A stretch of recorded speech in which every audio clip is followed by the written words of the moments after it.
Sir, good afternoon. Um, and where are the other two students? Most probably they are join after 2 to 3 minutes, sir. Okay.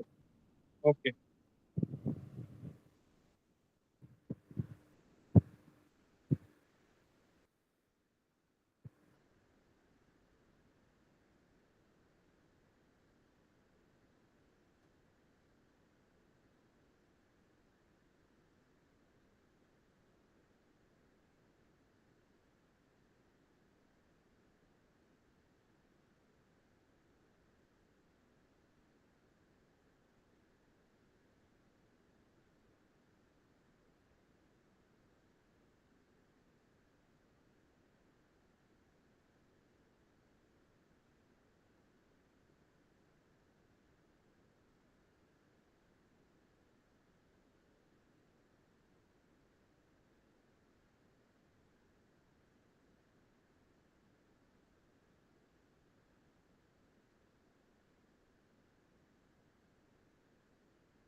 Pranam.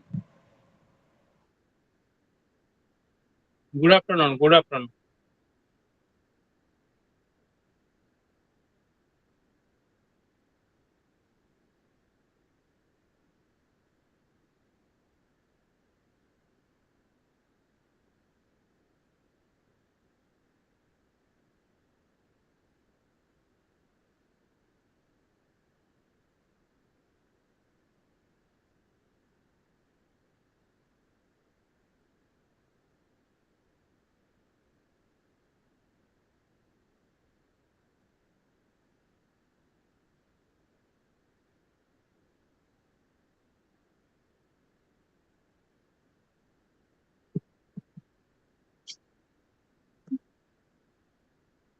So let us start. Okay. So Good evening, today sir. good afternoon. Good afternoon. So today we'll discuss on another topic, that is eco spiritualism, which is a part of your environment and societies. So as you know, our thoughts, our attitude, our living style, working culture, as are influenced and are affected by the ecosystem or the environment in and around us. So, as the name suggests itself, eco spiritualism is the connection of ecology with spirituality. So, it is defined as a manifestation of the spiritual connection between human beings and the environment. Furthermore, eco spirituality demonstrates position of human beings to be related to all other life forms within an interrelated, interconnected network that is part of divine creation. It is the concept which deals with the various approaches, increasing the faith in the nature and its components, along with its functional activities on planet Earth. So it is essentially covering all spheres of humanity, along with the effect of human interference in natural ecosystem. It aims to bring together all the components of the Earth. It aims to study the close association of Earth planetary system, as we say the astrology or the uh, our solar systems. So, association of Earth planetary system due to anthropogenic activities. Its adverse effects creates an ecological crisis such as loss of various birds, insects, and other species, and affect eco-spiritualism, which or are self-conscious, believe in purity in components of peace, preservation of species, society. So, eco-spirituality refers to the interlinking of instinct and physical consciousness pertaining to a relational view between human beings and the planet. So, or a demonstration of the spiritual connection between human beings and the environment. So this is affected by ideas of deep ecology and a science of ecology that deals with spiritual. So spirituality speaks about peace on earth as it believes in the own purity of thoughts. self-reality, and principles of preservation of each component with our soul and heart. So traditional eco-spiritualism is as old as humanity and is being practiced by indigenous people since the beginning. Even eco-spiritual perspective can be found in all the world's religions, although the articulation is different in each and every religious tradition, but all provides similar perspectives. That is the recognition of the importance and relevance of the power of understanding of our human relationship to the planet and the natural world.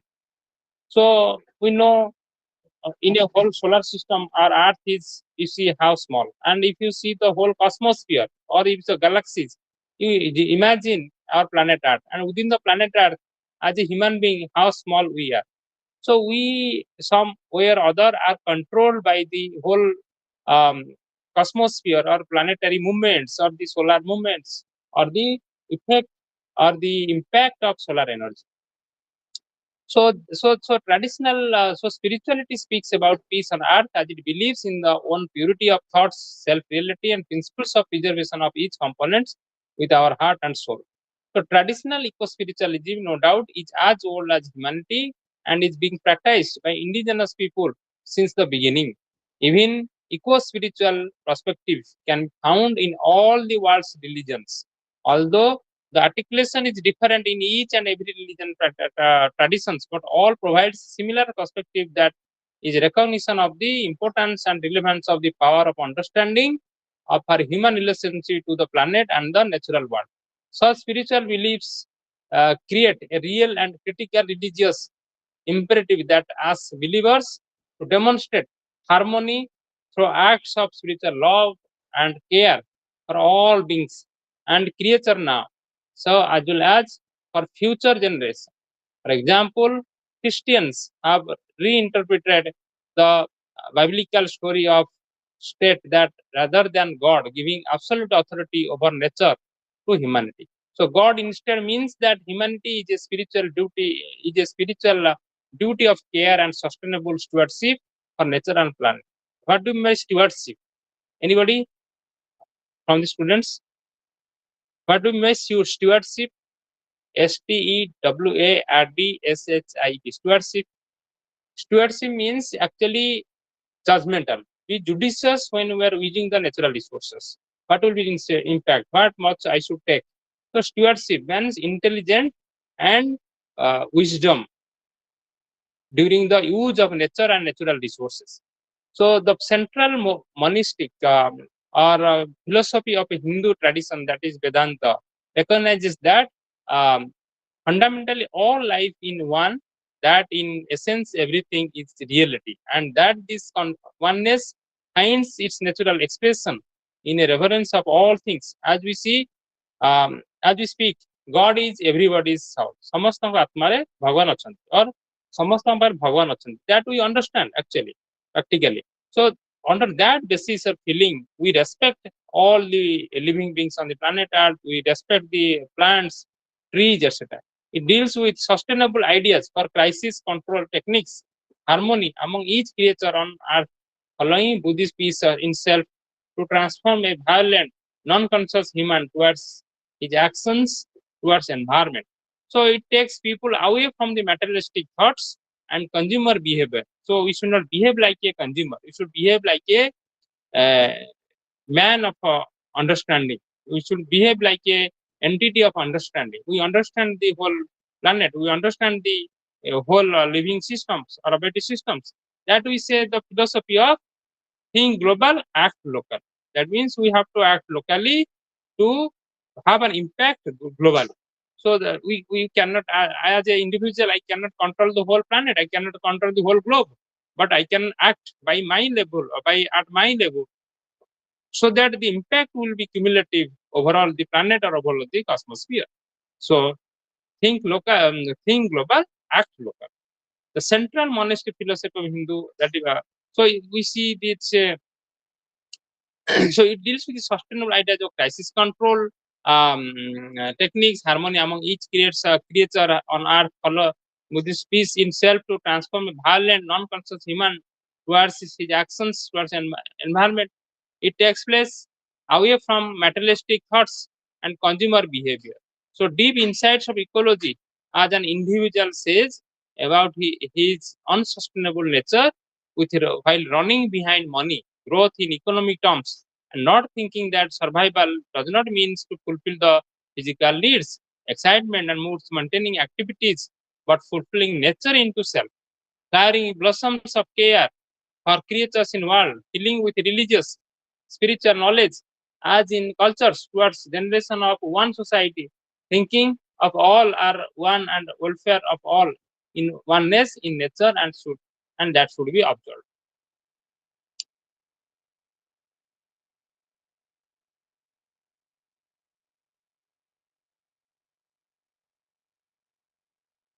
So, on the other hand, as you see, the new eco-spirituality movements growing with religions all over the world are fascinating because it provides both a critical revitalization of our relationship to nature's distinctive sanctity and a strong spiritual perspective and support for the current secular sustainability movements and aims.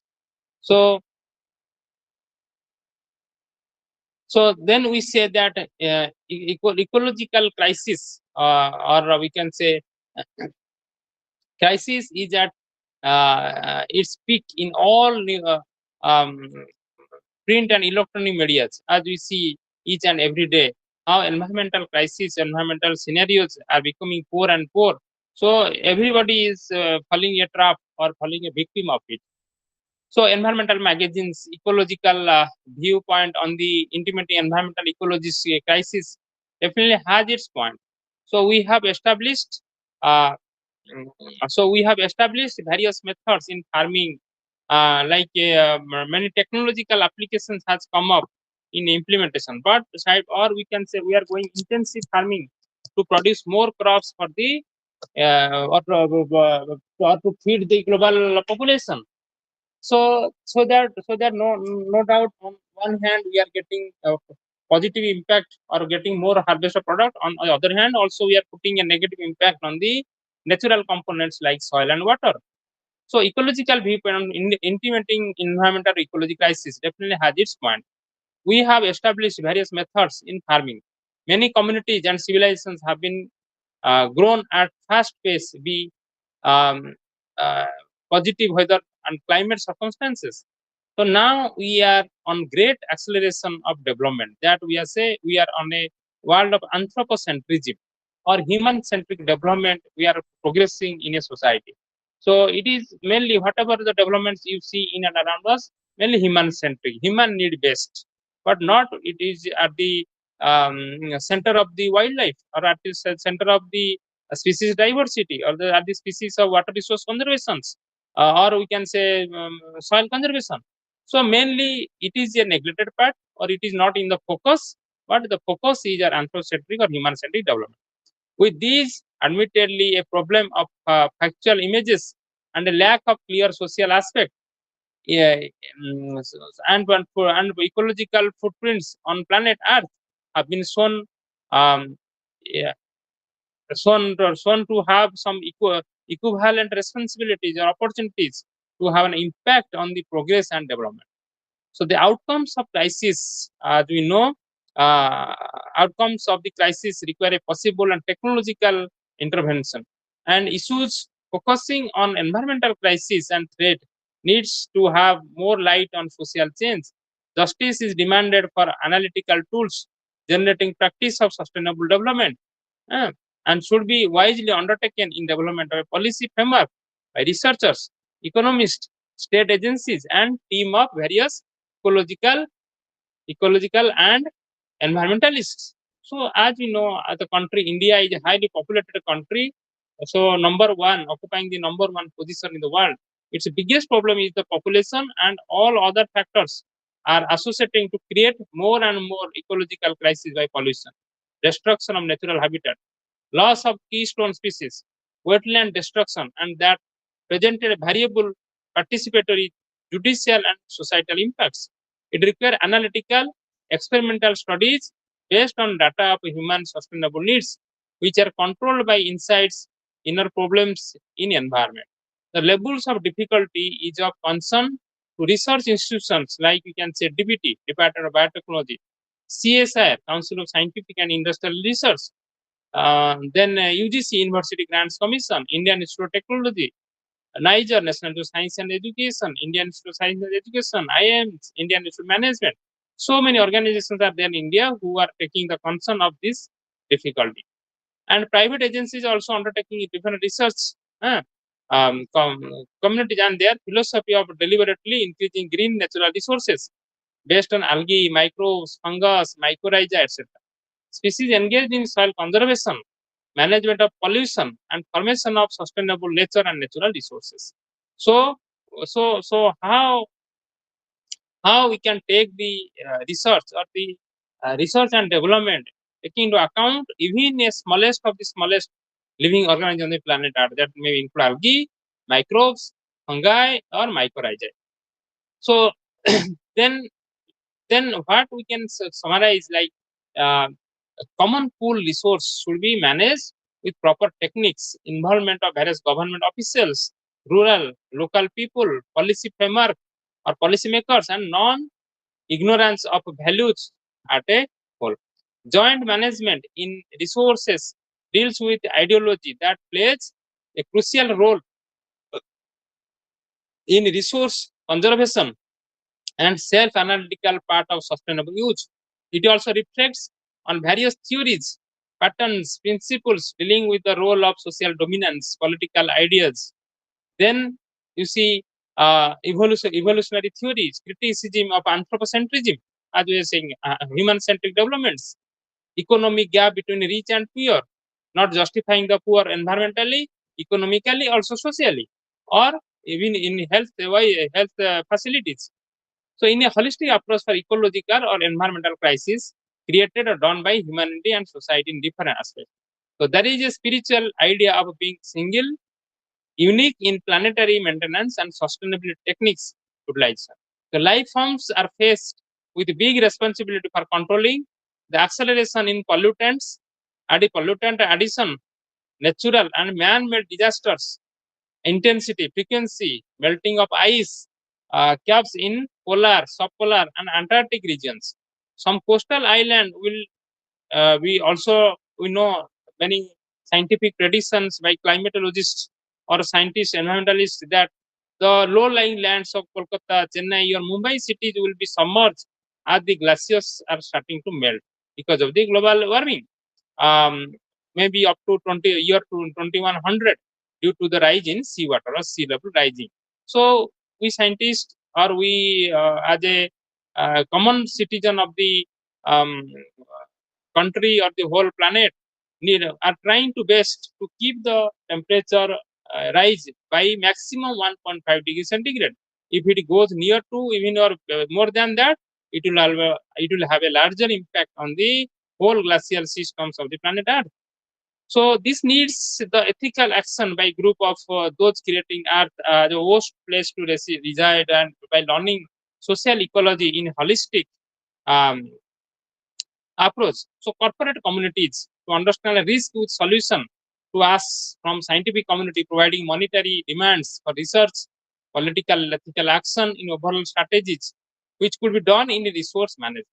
So corporate communities, that are especially now is corporate sectors are coming up with CSR funds, corporate social responsibility funds, which are being used for the development of people in and around the industries, roads, or basic health facilities, or school education, or even giving clean or sanitation facilities or drinking water facilities. So CSR funds are being also used. As we also know that CAMPA, Compensatory Afforestation Management and Planning Authority, that is a fund developed at the center or central government level, the fund which is contributed by the industries from all the sectors of India or corporate sectors, and that fund again is redistributed to the different states or forest divisions to develop the forest or to go for eco-restoration or go for afforestation, so that our environmental balance can be maintained. So this is how corporate social responsibility is one of the management strategy of the corporate sectors or finance or private um, houses. So the whole story of environmental uh, issues and challenges that are addressed by the human beings is in in this synthetic age of life. Synthetic, why is synthetic age of life? Because life is not as such natural. It is being managed and nurtured by the artificial means of industrial products, or we can say concrete houses, or even say artificial AC air conditioners, like this, where the people may behave like a king who thinks of his own kingdom, each of the part of society as his social ecology. But human is that king who want to be free from criticism, tries to do resource management in his management activities. Planning is incomplete. Social problems of common pool resource is not look and narrow um, this vision. So even consciousness, creativity, and power. But in outer space, if you see, nothing is related to each other. However, on Earth, everything in environment is related to each other, and problems will be enhanced with time as we are all linked. As we say, the food chain and food web. Food chain and food web. One is being eaten, and one is also dependent on that. So eating and being eaten is the relationship in a food chain and food web. If there are no sufficient deer, obviously the tiger population will be in crisis. Or if you see the deer population is more, also they will be going on browsing the vegetation. So vegetation will be at risk. So there need to be each and every step a balance between the need to be balance between the uh, then need to be balance between the each and every component, each trophic levels. So, or what we see the ecological balance or ecosystem balance. But in outer space, as we said, if this balance is not maintained, then the problems may will go on rising and rising. So even the problem will be more complicated or interrelated or interlacing. So the ecological unity creates brotherhood in all and Earth as our planet. So be one for all. Be green solution to Earth problem in the environmental ethics, and how to open the key to avail success for all management planning with strategies. So it is, as always I say, we should be the change from the our doorstep itself. When you're going out of the home, I should think how I can be a change, how I can be solution to the problems in and around me. I should not be a problem creator. I should be a solution provider. So in that way, our thought, our attitude, or our spiritual eco-spiritualism go to solve the problems, not to create the problems.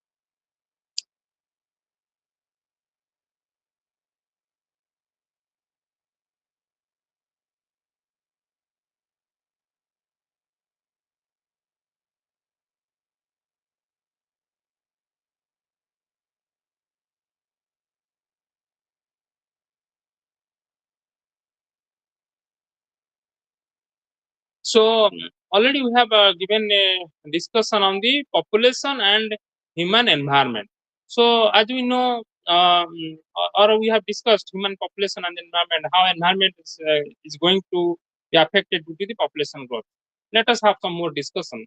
Like population in the world, we know is currently growing at a very faster rate, and the current average population increase is estimated uh, to be even more than 145 crore population in India, which is positioned at first all over the world. So at present, the world's population is growing rapidly in developing countries, where the rate of population increase has slowed down in industrially developed nations.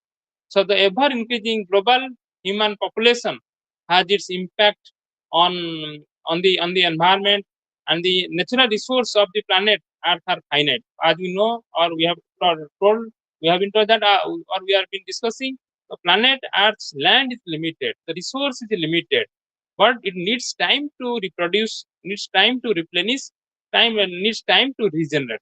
But the demand is not the constant at the rate of the production. The demand is quite faster. Demand is going very faster, even more than what is being generated in the nature.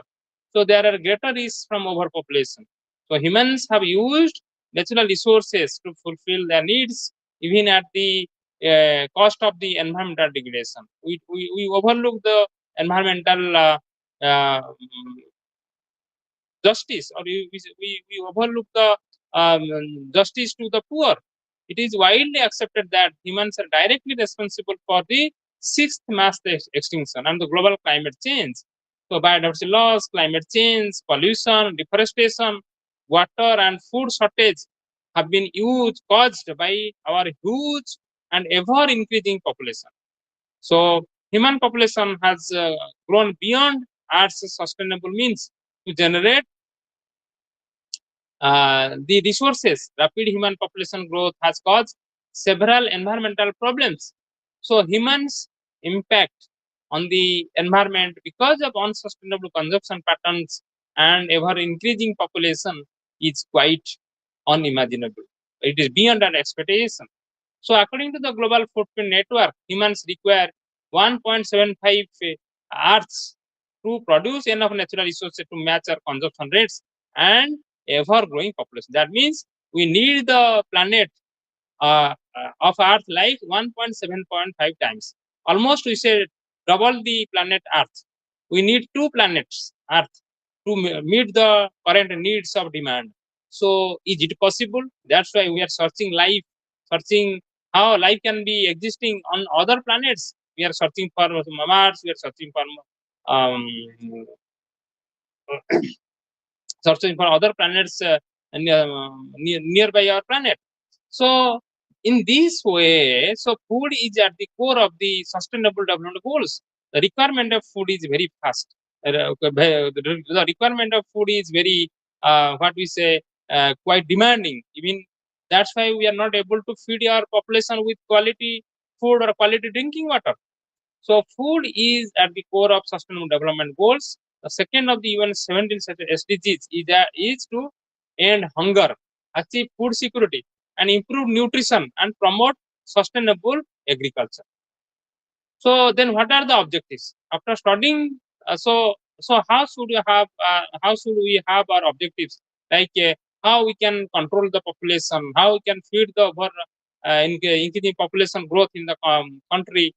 So how these materials or the goods and services can be provided. So population explosion and its impact on environment, as already we have discussed, the history of the human population growth can be viewed in four major periods, like an early period of hunters and gatherer society, already I have discussed, in which human population was probably less than a few millions. During the prehistoric era, the world population was stable. During the other Neolithic transition, about 8,000 BC, there was a significant increase in population when humans began to practice agriculture. The estimated world population was approximately 5 million, increasing to 50 million by 1000 BC until the Middle Ages. So human population has grown very slowly because of the prevalence of diseases, famines, and wars. So by 1650, world population has expanded from 10 million to 500 million. So um, during industrial revolution, there was improvement in healthcare and availability of um, uh, during industrial revolution, there was improvement in healthcare and availability of more food, which led to rapid increase in population, and human population was around 1 billion in 1820. The trends in population increase beyond 1800 are summarized, like we say, until the 1800, the world population grew slowly for thousands of years. In 1820, the world's population reached 1 billion. In the early 1970s, the world population reached 3 billion. In October 1999, the population doubled to 6 billion, being an historic milestone. So on October 31st, 2011, world population reached 7 billion, and it is now crossed 8 billion.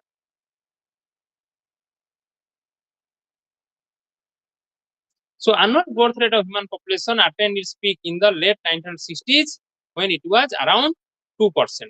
So population estimates and projections, if you see the 2019 revision of the world population prospects is the 26th, is the um, 26th 26th round of official United Nations population estimates and projections, which have been prepared since 1951 by the Population Division of the Department of Economic and Social Affairs of the United Nations Secretariat, that have been prepared by the Population Division of the Department of Economic and Social Affairs of the United Nations Secretariat. The world population was 6 billion at the end of 1999. In just the next 12 years, in the year 2011, global population is 7 billion, according to the UN 2011. The global human population is estimated nearly 7.713 billion as of mid 2019. So this marked the growth of human population has been brought about largely by increased number of people surviving to reproductive age, major changes in fertility rates, increasing urbanization and accelerating migration. Population is unevenly distributed in different regions of the world. It is estimated that 62.79% of the global population lives in Asia, 13.82% in sub-Saharan Africa, 14.44% in Europe and North America, 8.4% in Latin America and the Caribbean, and 0.56% in Oceania. China and India are among the two largest countries of the world, representing 19% and 18% of the world's population, respectively. Current projections indicate that India will surpass China as the world's most populous country around 2027, according to World Population Prospects 2019.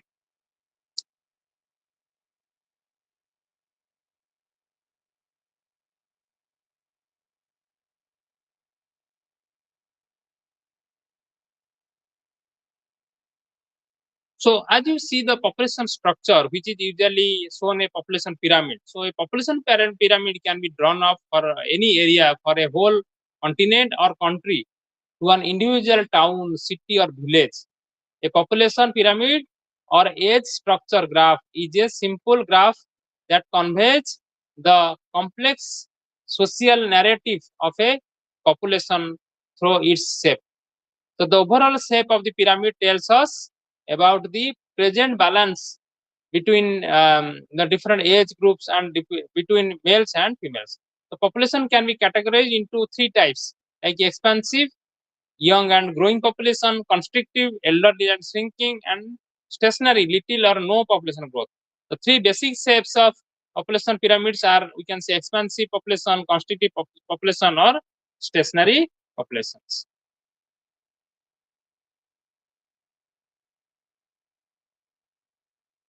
So these materials are given in your study material very in details by graph. You can have a understanding on it. Population growth, you go through it, at least understand. So as you see, environment um, environment is impacted, or so we can say world population affluence. Affluence means the resource we are getting to use, or we have the freedom to use, then technology. So the impacts of human growth on the environment and the population, affluence and destructive technology impact the environment according to the IPAT equation. An analog model, that is the ecological footprint, which increases the development. So then the loss of biodiversity is also because of the global exploitation of the natural resources. Research suggests that the growth of human population, technological change, and unequal consumption in different regions of the world mainly contribute to the loss of biological diversity. So, World Wide Fund's Living Planet Report 2018 has reported that there is a loss of 60% of all vertebrate wildlife populations since 1970. The Living Planet Index is a measure of the natural wealth of Earth's forest, freshwater, and oceanic or coastal ecosystem. The Global Living Planet Index shows a decline of 60% between 1970 and 2014. So more than half of all birds, mammals, reptiles, amphibians, and fish have been lost in just 50 years. So during that time, human population has more than doubled, increasing from 3.7 billion to over 7.7 billion. Then you see deforestation. Many of the world's most threatened and endangered animals live in forests, and 1.6 billion people rely on benefits forest offer, including food, fresh water, clothing, traditional medicine, and shelter. Deforestation is the largest scale removal of trees in forest. Trees are usually removed to make way for agriculture, roads, and urban development. So deforestation, no doubt, is a particular concern in tropical regions because these forests contain much of the world's biodiversity. So the problem of pollution, as you know, air quality is one of the leading environmental threats to public health. Air pollution issues are especially acute in rapidly urbanizing and industrializing nations such as India and China. About 90% of people in sub-Saharan Africa are exposed to indoor air pollution, impacting both economies and livelihoods while contributing to increased emissions of greenhouse gases. Then climate change, if you see, is another mega issue or a big issue in environmental degradation, or you can say due to the environmental degradation of pollution. Human population growth is a major contributor to global warming as humans use fossil fuels for their economic growth and to support improved lifestyles. When fossil fuels are burned, these emit carbon dioxide into the atmosphere, which traps warm air inside like a greenhouse.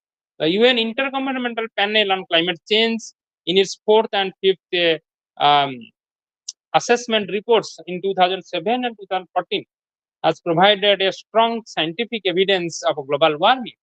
It is now clear that climate change is being caused by increasing human population, especially during the last century. In recent times, atmospheric concentration of carbon dioxide has increased from pre-industrial levels of 280 ppm to about 417.41 ppm, as I was saying in the very first class. So, a pre-industrial level of 280 ppm to about 417.41 ppm on 30 April 2020, primarily from fossil fuel emissions and secondarily from net land use change emissions or land use land cover changes. So urbanizations, we know it is an increase in number of people living in towns and cities, which already in the environmental issues, social issues and environment we have highlighted. So urbanization occurs mainly because the people move from rural areas to urban areas in search of income, in search of job, etc. It results in growth in the size of the urban population and the extent of urban areas. The regular increase in the proportion of people living in urban areas is because of increase in employment and easy access to education.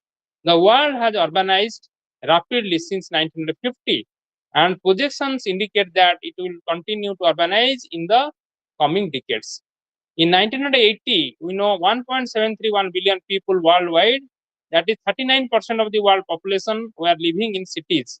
In 2015, the number had increased to 3.968 billion, and the most urbanized regions include like Northern America with 82% of its population living in urban areas in 2018, Latin America 80%, Europe 74%, Australia, Oceania 71%.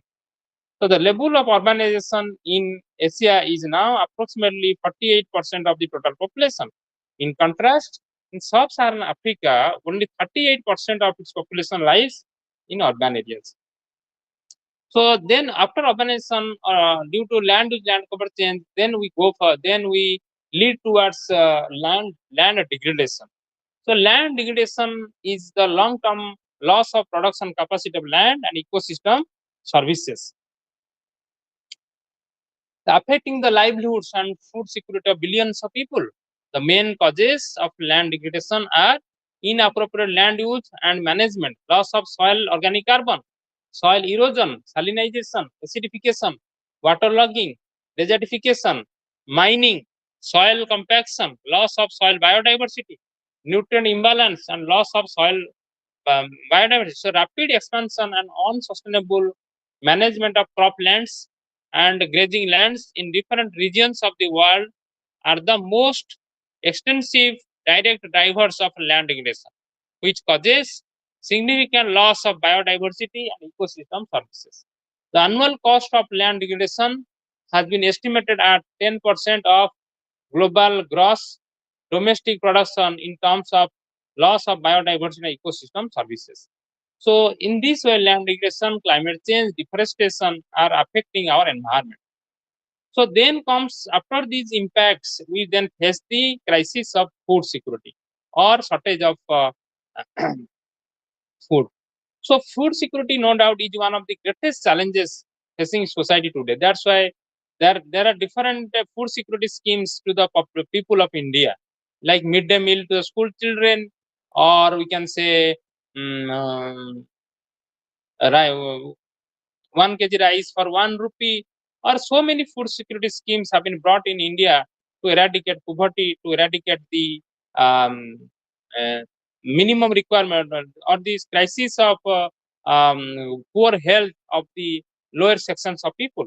So, food security is one of the greatest challenges of facing society today. The term food security, which has been used in different contexts, according to the Food and Agriculture Organization, like food security exists when all people, at all times have physical and economic access to sufficient, safe, and nutritious food that meets their dietary needs and food preferences for an active and healthy life. So, World Food Summit 1996, it had happened. So, then we say the United Nations has set target for ending hunger, achieving food security and improved nutrition, and promoting sustainable agriculture as the second of its 17 sustainable development goals for the year 2030. Then there are different dimensions of food security. Like we say, the widely accepted World Bank Summit definition emphasizes the multi-dimensional nature of food security and includes food access, availability, food use, and stability. These dimensions of food security are briefly described as follows: like food availability, the availability of sufficient quantities of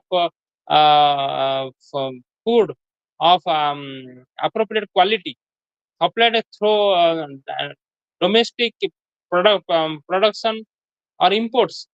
Food access, like we see, uh, food access by individuals to adequate resources for acquiring appropriate foods for a nutritious diet. Utilization of food through adequate diet, clean water, sanitation, healthcare to reach a state of nutritional well-being. So, stability is said to be food secure. A population, household, or individual must have access to adequate food at all times. The concept of stability can therefore refer to both the availability and access dimensions of food security. So, in simple terms, food security emphasizes three interconnected concepts. Like we say, food access, ensuring everybody across the world gets enough food to eat. Food safety has a focus on healthy, nutritious food that is free from contamination. And food sovereignty empowers people to make their own choices about the food they eat. So India have achieved self-sufficiency in food grains in the 1970s. Since the mid-90s, it has made efforts to ensure that there is enough food available to feed its entire population. India is the world's largest producer of also milk, pulses, millets, and the second largest producer of rice, wheat, sugarcane, groundnut, vegetables, fruit, coconut, cotton. To strengthen the efforts to address the food security of the people, the Government of India has enacted the National Food Security Act 2013. This act marks a paradigm shift in approach to food security from a welfare to rights-based approach. The act legally entitles up to 75% of the rural population and 50% of the urban population to receive subsidized food grains under targeted public distribution system. About two-thirds of the population of India therefore is covered under the Act to receive highly subsidized food grains in all the states, union territories, on all India basis. So some of the causes of the food insecurity, as you know, a person is food insecure when they lack regular access to enough safe, nutritious food for normal growth and development, and to lead an active and healthy life. According to the latest estimates, 9.2% of the world's population was exposed to severe levels of food insecurity in 2018, which means reductions in the quality of food consumed, possibly experienced hunger, like some causes of food insecurity, like we can say population growth. The growth of population varies considerably in the different countries of the world. So Africa is expected to double its population from 1 to 2 billion by 2000, 2050 or 2050. According to projections, the urban share of the world population will grow to 6.419 billion or 66% by 2050. The latest data indicate that about 55% of the world's population lies in urban areas. Changing tastes and diet. The diet of human population is changing as people become more affluent and start consuming food that is richer in processed foods, meat, and dairy products. So climate change, as we know, there are a range of climatic factors that have substantial influence on societies and economies, both past and present, with important implications for the future. Climate impacts on agriculture, income, health, and conflict could be substantial. Water scarcity.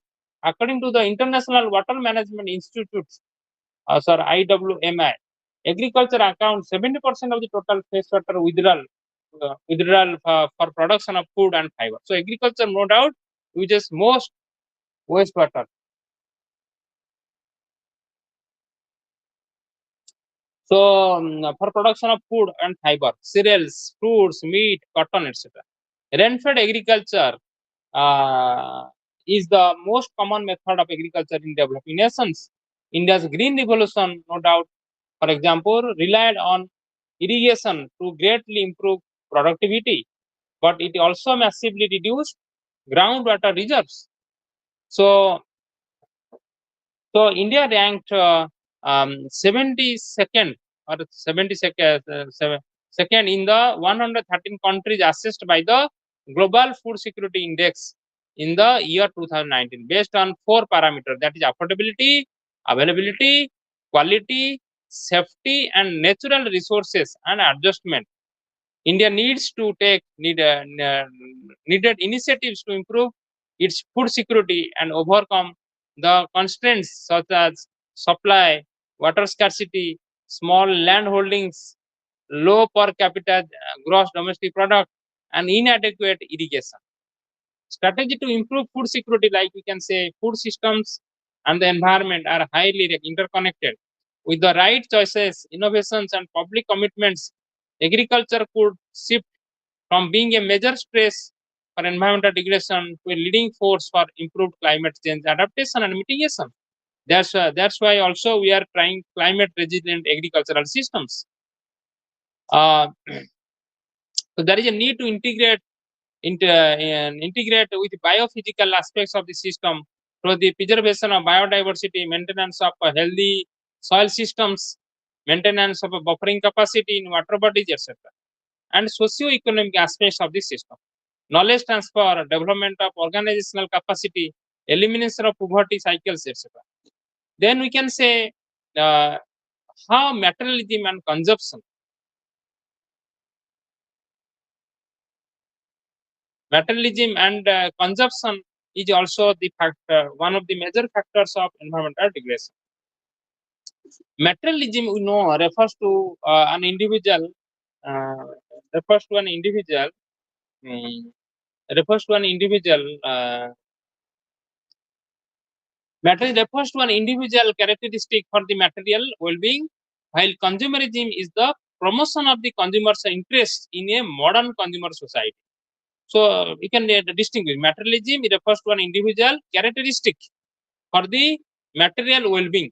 Material, is materialistic. Materialistic meaning they use suppose I am interested in building my house, I'm interested in cars, I'm interested in some artifacts. So it is materialism. But consumerism is the promotion of consumers' interest in a modern consumer society. So you see nowadays new varieties of bikes, new model cars, new smartphone models, having some more features are coming up. Every time a new model comes, so I am interested to purchase it, or some new model dress comes, I am interested to purchase it. So it is a consumerism approach. So I am interested in consuming more products. So the contemporary culture of consumerism and materialism affects our everyday happiness and psychological health of people. So materialism can be considered to be a personal value as it affects the priorities in people's lives and the choices made by them. So according to Ricinis 2010, there are three elements constituting materialism. Constituting materialism. That is the belief that acquisition is necessary for happiness, then the tendency to judge the success of oneself and others by their possessions, and the centrality of acquisition and possessions in one's life. The focus is solely on the acquisition of money, materials, possessions, and the status that comes with them. Materialism has important implications for society as a driver of personal consumption as well as economic growth. Materialism is associated with many variables, including a preference for status goods and unique products, the visual aesthetics of a product, impulse buying, and other decision variables. So, materialism is a personal attitude which attaches importance to acquiring and consuming material goods. Generally, there is a negative correlation of materialism with the well-being, strength of personal relationships, and altruistic behavior. Materialism is negatively related to environmental concern and um, uh, uh, pro-environmental intentions. So, from the materialism perspective, it is striking to note that 82% of global wealth is in the hands of just 10% of the richest people. So, people in mid 1990, 2000, in mid of the 2019, and the top 1% alone own 45% of the global wealth. So, richest 10% of Indians own over 77.4% of the total wealth in India, according to Credit Suisse 2018 Global Wealth Report. So consumption is no doubt in developed nations, that is the unsustainable patterns of consumption and production are of great concern. The mass production of goods is using large amounts of energy, creating excess pollution and generating huge amounts of waste. Individuals living in developed countries have in general a much bigger ecological footprint than those living in the developing world. The increasing unsustainable consumption patterns have resulted in increasing problems of air pollution, water scarcity, and waste generation and human health in Southeast Asia. So then how to quantify of the overall ecological impact of consumption? So the most comprehensive attempt to quantify the overall ecological impact of consumption is the ecological footprint measure.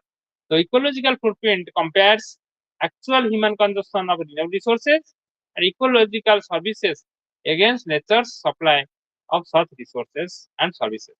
So nature supplies us with uh, nature supplies with us with the resources we need to live, including food, water, and raw materials.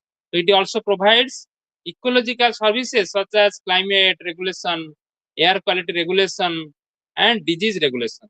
So um, ecological footprint according to ecological footprint accounting measures for a supply of and demand on nature, ecosystems, and the biodiversity that inhabit them. Biocapacity is a measure of the area of um, area of biologically productive land and sea available for human use. Ecological footprint considers 6 demand categories, including cropland footprint, grazing, and footprint ecological grazing land footprint, fishing grounds footprint, forest product footprint, built up and footprint. Biocapacity relates to supply, whereas ecological footprint is representative of demand. These two parameters are measured in global hectares. So it is clear that human population is using more natural resources and services through overfishing, deforestation, and emission of more carbon dioxide into the atmosphere than forest can secure. And at current population level, humans use as much ecological resources as if we lived on, um, as previously saying, 1.75 Earths. That means double the planet of Earth, or 2 planets of Earth we need to just fulfill our demands. So the ecological footprint is the only measure that compares the resource demand of individuals, governments, and businesses against what Earth can renew. So the ecological footprint per capita, as you know, it is a nation's total ecological footprint um, divided by the total population of the nations. So ecological footprint per capita of some countries in the year 2016, and it is like, say, we can say for United States is 8.1, and whereas very low for a less developed country like Nigeria, 1.1. So, to live within the means of our planet's resources, the world's ecological footprint would have to be equal the available biocapacity per person on our planet, which is currently 1.75 global hectares. So, the total ecological footprint, as we know, is high for China, India, and USA. So, it is very low for other countries, like in some African countries.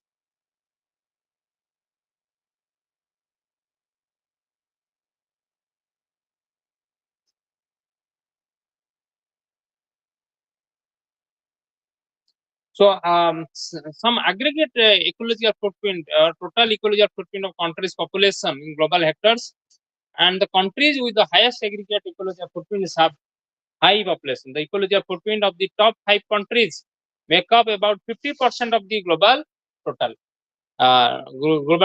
Analysis of the 2014 national footprint accounts reveals that China and the USA have the greatest aggregate ecological footprint. China, with its largest population, shows high ecological footprint, whereas total footprint of USA is high because of its greater per capita consumption.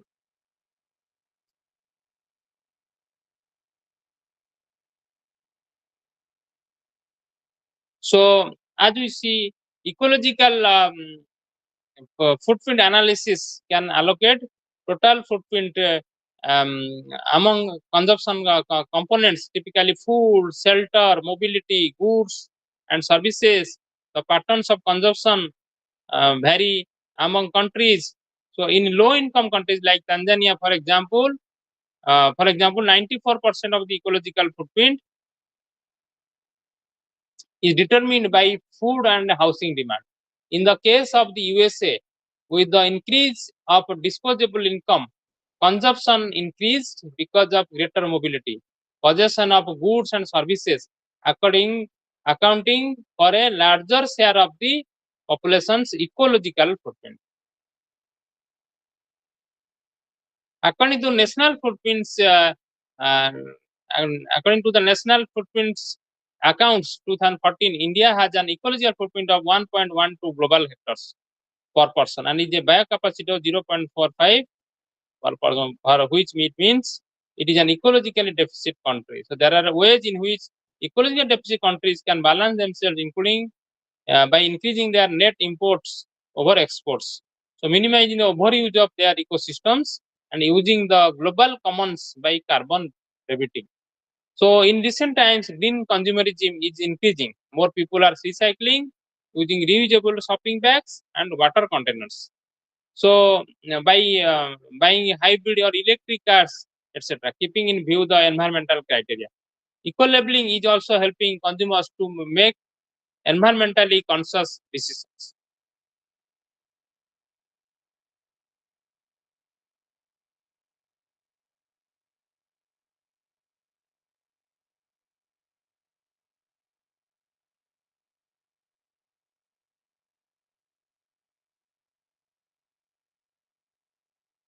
So we'll start after 5 minutes. We'll have a 5 minute break. Okay. Okay, sir.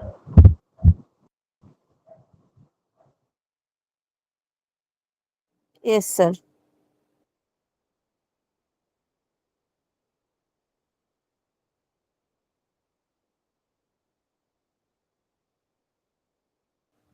Smriti ma'am. Yes, ma'am.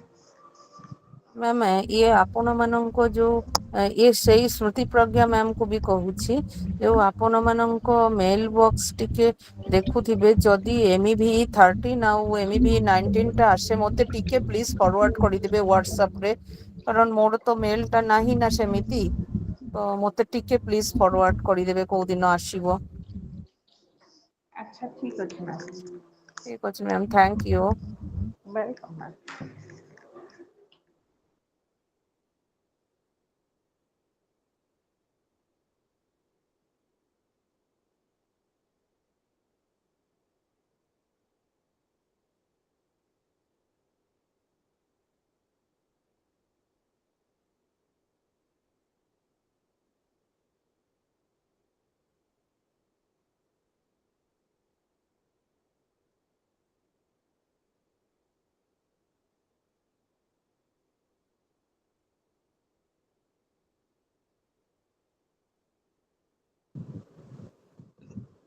କିନ୍ତୁ ma'am ଜାଣିଲେ ନା ଆପରେ ମଝିରେ ଆଉ Susmita ma'am, Yes ma'am, ହଁ କୁହନ୍ତୁ। କିନ୍ତୁ ୟା ପରେ ମଝିରେ ଆସିଲେ ବହୁତ ହଇରାଣ, ପାଠ ପଢିବା ପାଇଁ ଟାଇମ୍ ମିଳୁନି, ପୁଣି ହଁ କ୍ଲାସ ସେ ସବୁ ଦିଆଯାଉଥିଲା ଯୋଉ ଟାଇମରେ ଦେଇ ଦେଇଥିଲେ ଯାଇଥାନ୍ତା। ସେଇଟା ପାଇଁ ଏବେ ଯଦି କରିଦେଇଥାନ୍ତେ ନା ବହୁତ ଭଲ ହେଇଥାନ୍ତା। ଆଉ ସେତେବେଳେ ଯେତେବେଳେ ଆମର ପ୍ରାକ୍ଟିକାଲ ର ଭାଇବା ଚାଲୁଥିଲା, ସେତେବେଳେ ସେଇ ଦିନ ରଖିଲେ, ସେ ପ୍ରଭାସ ସାର୍ ଏତେ ମାନେ ଏତିକି ବୁଝିଲେନି, ସେଇଟା ସେଇ ଦିନ ରଖିଲେ ଆମେ ଗଲୁ ଆସିଲୁ, ସେଇ ଦିନ କେମିତି କରିବା, ଭୁବନେଶ୍ୱରରୁ ପୁଣି ରାଉରକେଲା ବ୍ୟାକ୍ କଲୁ, ହେଇପାରୁନି ନା, ସେତେବେଳେ ସେଇଟାକୁ କିଛି କଲେନି। ଆଉ ଗୋଡ ଭାଙ୍ଗିବା ଯୋଗୁ ତ ମୁଁ ପ୍ରକାଶ ସାରଙ୍କ ଗୋଟେ ବି କ୍ଲାସ କରିପାରିଲିନି, ଗୋଟେ ର ଅଧା କରିଥିଲି, ସେଇଦିନ ଗୋଡ ଭାଙ୍ଗିଲା, ମୁଁ ଆଉ କିଛି କରିପାରିଲିନି। କିନ୍ତୁ ଏଇଟା ଏବେ ଯଦି କରିଦେଇଥାନ୍ତେ ନା ଭଲ ହେଇଥାନ୍ତା, ଆମେ ଟିକେ ପଢିଥାନ୍ତେ ନା, ସାରଙ୍କୁ ଆଉ କଣ ଡାଉଟ ଅଛି, ଯୋଉ ସାର୍ ବି କ୍ଲାସ କରିଥାନ୍ତେ ଆମେ ଟିକେ ପଚାରିଥାନ୍ତେ ସାରଙ୍କୁ ଡାଉଟ ଟା, ସେତେବେଳେ ଆଉ କଣ ଏମିତି ଆମେ ପଚାରି ପାରିବା, ପୁରା ଟେନସନ ରେ ରହୁଛୁ ନା। ଟେନସନରେ ରହିବ, ସେତେବେଳେ କ୍ଲାସ କରିବାକୁ ବି ଟାଇମ୍ ହବନି, ନିଜେ ପଢିବ ନା ଏ କ୍ଲାସ କଥା ଖାଲି ଶୁଣିବ। ଟିକେ ତ ଏବେ କରିଦେଇଥିଲେ ଟିକେ ଭଲସେ ଶୁଣିଥାନ୍ତି, ଟିକେ ପଚାରିଥାନ୍ତି ନା। ଆଉ ସାର୍ ମାନେ ଯୋଉଟା କହୁଛନ୍ତି ଶୁଣିଦେଲେ ଟିକେ ମନେ ରହୁଛି, ଆଉ ସେତେବେଳେ କଣ ଏମିତି ମନେ ରହିବ। ଆମର ଏତେ ମନେ ଗୁଡା ରହିବ ପୁଣି ମାନେ ସେତେବେଳେ କଣ୍ଟିନ୍ୟୁଆସ ଟାଇମ୍ ଅଛି ହିଁ ନା। ହବନି। ହଁ କଣ୍ଟିନ୍ୟୁଆସ ଅଛି, ଆଉ ସେତେବେଳେ ମାନେ ଇଏ ହେବନି। ଗୋଟେ ଦିନ ଆସିବ ପରୀକ୍ଷା ଦେଇକି ମାନେ କିଛି ଥିବନି ଆଉ ଗୋଟେ ଦିନ ପାଇଁ, ସେଇଟା ଆଉ ସେତେବେଳେ ଟାଇମ ହେବ କିଛି ପଚାରିବାକୁ। ଟିକେ ସାର୍ ମାନେ ବୁଝିକି ଏବେ କରିଦେଇଥାନ୍ତେ ନା ଭଲ ହେଇଥାନ୍ତା। ଟୋଟାଲି ନ୍ୟୁ ଚାପ୍ଟର ଟା ଅଛି ବାୟୋଟେକ୍ନୋଲୋଜି, ଆଉ ଏଇଟା 19ଟା ବରଂ ପଢି ହେଲେ ଚଳିବ, କିନ୍ତୁ ଏଇଟା ମୋର ଏବେ ଦରକାର ଥିଲା ନା, ବାୟୋଟେକ୍ନୋଲୋଜି ଟା ଏକା ସାଙ୍ଗେ ସବୁ କରିଦେଇଥାନ୍ତେ, ସମସ୍ତଙ୍କୁ ସୁବିଧା ହେଇଥାନ୍ତା। ମାନେ ଯାହା କ୍ଷେତ୍ରରେ ସୁବିଧା ହେଉଛି ବାୟୋଟେକ୍ନୋଲୋଜିର କୌଣସି ଭଲ ସାର୍ ମିଳିଲେନି କି କଣ, କାହିଁକି ରଖିଛନ୍ତି ପଛରେ ସେ ଇଭିନ୍ ଏନଭାୟରମେଣ୍ଟାଲ ଇସ୍ୟୁଜର ବି କ୍ଲାସ୍ ମେନସନ୍ ହେଇନି। କି ବାୟୋଟେକ୍ନୋଲୋଜି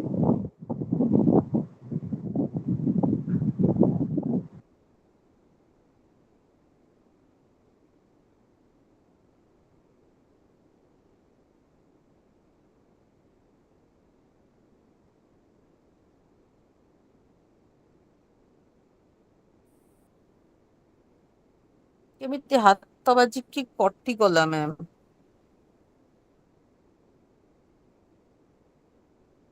ହ୍ୟାଲୋ ଆଜ୍ଞା ମ୍ୟାମ୍। ହ୍ୟାଲୋ ମ୍ୟାମ୍ ହଁ ହ୍ୟାଲୋ ହ୍ୟାଲୋ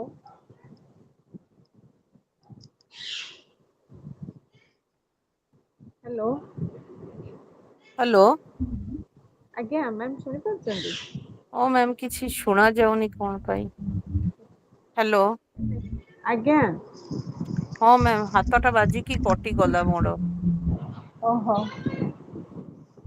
ଏବେ କରିଦେଇଥିଲେ ସାର୍ ମାନେ ଭଲ ହେଇଥାନ୍ତା। ମ୍ୟାମ୍ ନା ମୁଁ ଭାବୁଛି ବାୟୋଟେକ୍ନୋଲୋଜିର କ୍ଲାସଟା ଫର୍ଷ୍ଟ ଇୟର ସେଡ୍ୟୁଲରେ ଦେଇଦେଲେ କି? ନା ନା ଏଇଟା ଜମା ତ କେଜାଣି ମୁଁ ତ ଦେଖି ପାରିନି ମ୍ୟାମ୍, ଟିକେ ଅଛି ଯଦି ମତେ ଦିଅନ୍ତୁ ନା। କୋଉଠି ନା ମାନେ ଇଏ ଅଛି। ନା ନା ମ୍ୟାମ୍ ମୁଁ ସେଇ କଥା କହୁଛି ଯେ ଫାଷ୍ଟ ଇୟର ସେଡ୍ୟୁଲ ଆମ ପାଖକୁ ଆସିନି। ଆମ ପାଖକୁ କେବଳ ସେକେଣ୍ଡ ଇୟର ସେଡ୍ୟୁଲ ଆସିଛି। କାରଣ ଆମର ଆଚ୍ଛା ସେକେଣ୍ଡ ଇୟର ହେଲାଣି ବୋଲି ମୁଁ ତଥାପି ଫାଷ୍ଟ ଇୟର ସେଡ୍ୟୁଲ ମାଗିଥିଲି ମେଲ୍ କରିଥିଲି କିନ୍ତୁ ସେମାନେ କିଛି ବି ରେସ୍ପନ୍ସ ଦେଲେନି। ମୁଁ ପ୍ରଭାସ ମାନେ ମୁଁ ସାରଙ୍କୁ ସବୁ 4 ଥର ଫୋନ କଲି, 4 ଥର ପଚାରିଲି। ସେଠୁ କହୁଛନ୍ତି ଯୋଉ ଦିନ ହେବ ସେଇଦିନ ଡେଗିବେ। ଆଉ କୋଉ ଦିନ ହେବ କୋଉ ଦିନ ମୁଁ ଡେଗିବି କେଜାଣି। ଏଟା ତ ସେକେଣ୍ଡ ଇୟର କୋର୍ସ ରେ ଅଛି, ସିଏ ଫାଷ୍ଟ ଇୟର ସେଡ୍ୟୁଲ ରେ କେମିତି ଦେଇ ଦଉଛନ୍ତି ବୁଝି ହଉନି। କଣ ସେ କରୁଛନ୍ତି କେଜାଣି। ମତେ ଦରକାର ଥିଲା ସେଇଟା ବାୟୋଟେକ୍ନୋଲୋଜି ଟା। MEVE-19 environmental issues ବି ମେନସନ ନାହିଁ ସେଡ୍ୟୁଲରେ। ମେନସନ ନାହିଁ, ମୁଁ 4 ଥର ତାଙ୍କୁ ଫୋନ କଲି। ତ କହୁଛନ୍ତି ଯୋଉ ଦିନ ହେବ ସେଇଦିନ ଡେଗିବେ। ଆଉ କେମିତି କଣ କରିବି ଜାଣିପାରୁନି, ମୋର ସେଇଟା ଟିକେ ଜାଣିବାର ଥିଲା, ବୁଝିବାର ଥିଲା।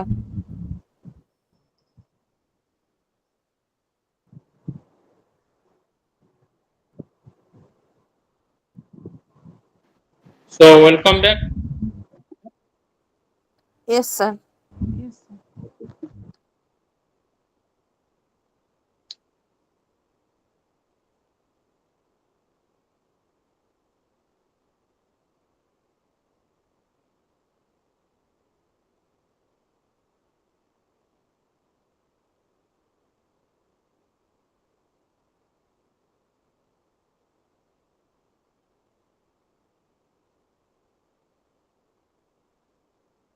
Yeah. So let us discuss another topic, um, like how environmental impact assessment, as we are discussing in the previous class, and environmental pollution control management.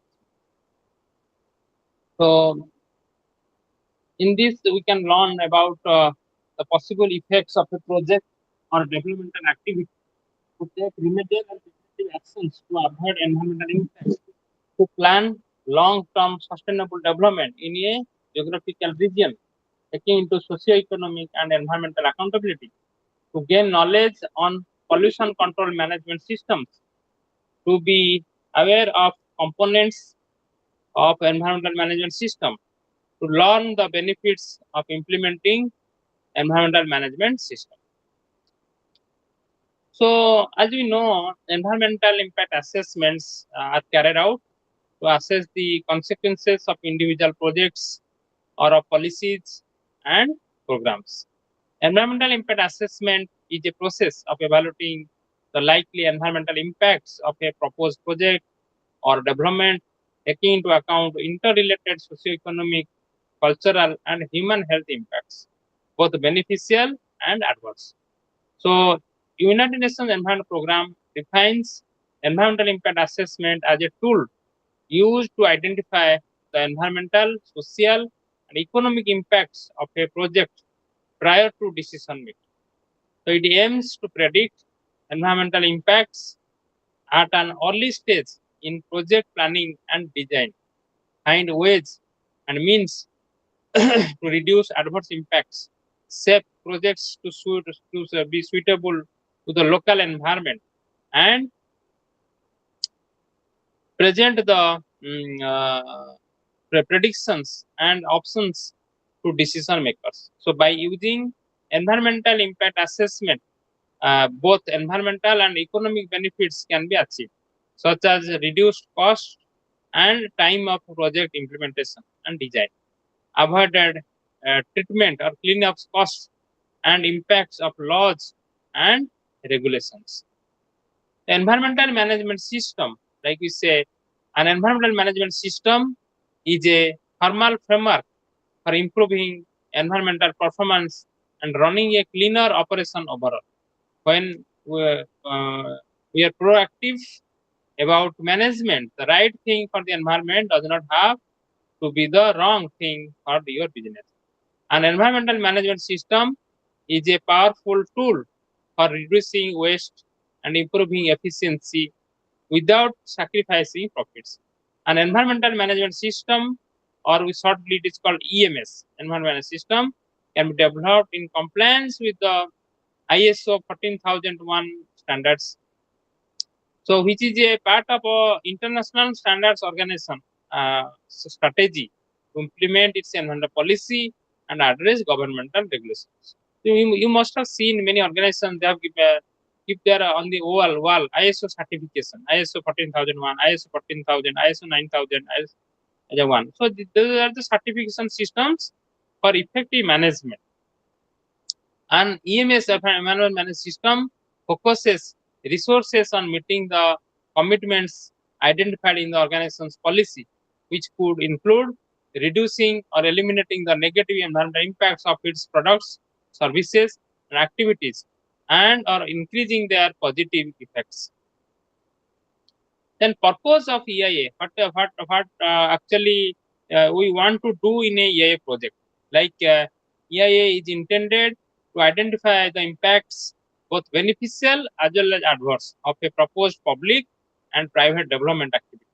Often the focus is dominantly environmental or biophysical, but good practice also addresses social and economic aspects.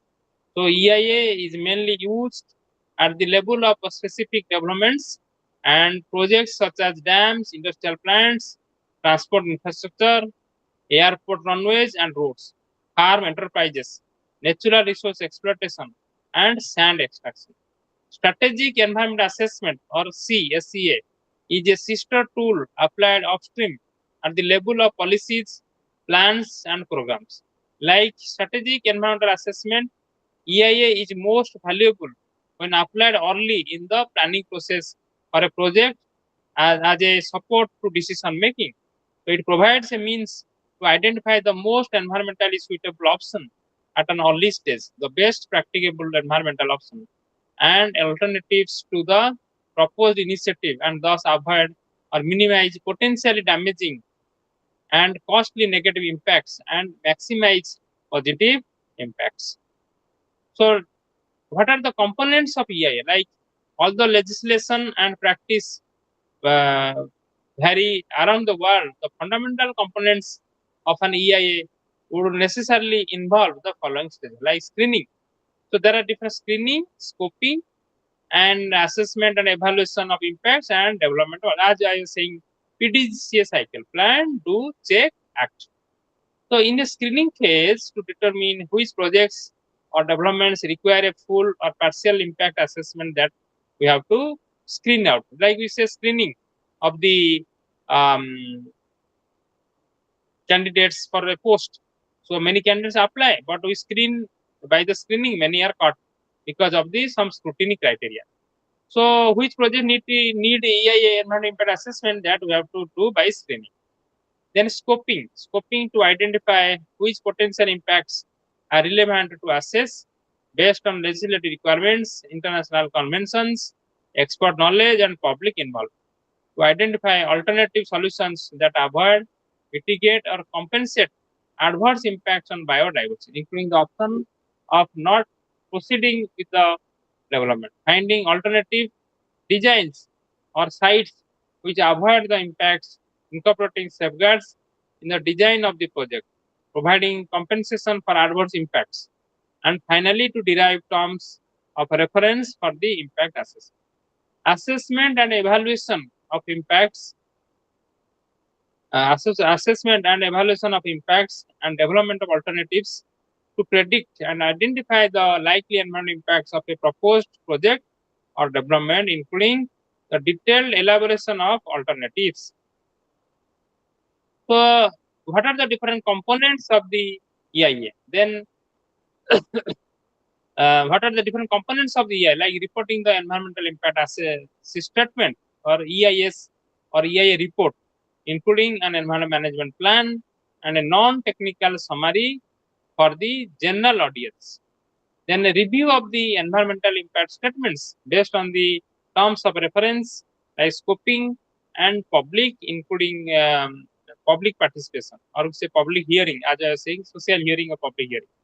Decision making on whether to approve the project or not and under what conditions, and monitoring, compliance, enforcement, and environmental audit. Monitor whether the predicted impacts and proposed mitigation measures occur as defined in the environmental management plan. Verify the compliance of proponent with the EMP to ensure that unpredicted impacts or failed mitigation measures are identified and addressed in a timely manner or timely fashion. So, who are the stakeholders in the EIA process? Who are the beneficiary? Who are the participants? Those who propose the project. That means the project proposal authority is one of the stakeholders. Then the environmental consultant who prepare EIA or on behalf of project proponent. Pollution control boards like state pollution control board or central pollution control board, etc. Public has the right to express their opinion. The impact assessment agency, regional center of the Ministry of Environment, Forest and Climate Change. They are the then importance of EIA, like EIA links environment with development for environmentally safe and sustainable development. EIA provides a cost-effective method to eliminate or minimize the adverse impact of developmental projects. EIA enables the decision makers to analyze the effect of developmental activities on the environment well before the developmental project is implemented. EIA encourages the adaptation of mitigation strategies in the development plan. EIA makes sure that the developmental plan is environmentally sound and within the limits of the capacity of assimilation and regeneration of the ecosystem. Shortcomings of the EIA process, like you can say applicability. If it is there, EIA, how we can apply it? There are several projects with significant environmental impacts that are exempted from the notification, either because they are not listed in the schedule or their investments are less than what is provided for in the notification. Composition of expert committees and standards. It has been found that the team formed for conducting EIA studies is lacking the expertise in various fields such as environmentalists, wildlife experts, anthropologists, and social scientists. So the team who is doing the EIA studies, they should have the experts from different fields, like we say wildlife experts or social scientists or environment. If they are not there, obviously the estimation and evaluation of the component may be weak or may be manipulated or maybe just for the sake of report we may give some data.